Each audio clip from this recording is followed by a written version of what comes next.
Alan, how bad is this then for Macron? How did we get to this point? Well, it's certainly not great for him. The difficulty is that he has really pledged to reduce the budget deficit over the next several years back down toward that 3% level. And so what this is going to require is that they do some significant spending cuts in order to try to sort of get the deficit going back on track. Right now, it's really going quite the wrong direction, and they really got to get an inflection to get it headed back down toward the way they needed to go.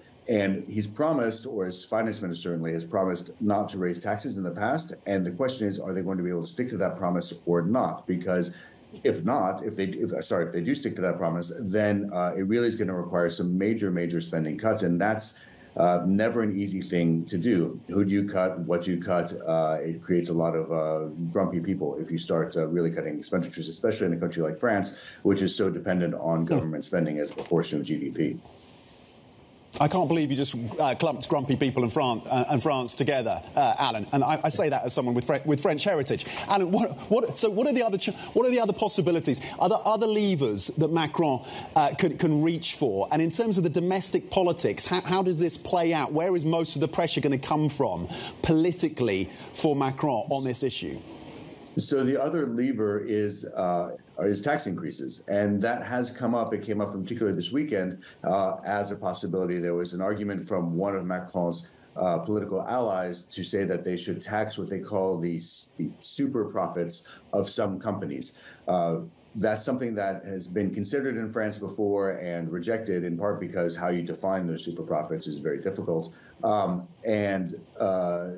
But it has come up again as a possibility. If you do that, what does it mean? Well, it means you hit companies like Total, the big oil company, or perhaps you hit pharmaceutical companies or banks. If they're making a lot of money, you could imagine all sorts of different companies that could get caught up in that. The question is, do they make enough money? Are their profits high enough? How would they be hit? How would it be defined?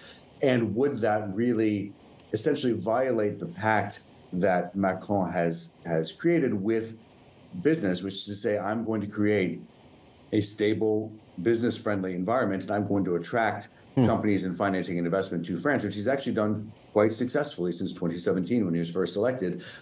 And to suddenly make the turnaround now would be quite difficult. Now, the other thing, as you point out, politically, is if you start raising taxes, if you tax companies, that's one thing that creates a lot of difficulty for example, people who watch, Bloomberg TV or read Bloomberg News. It creates less difficulty for your voters.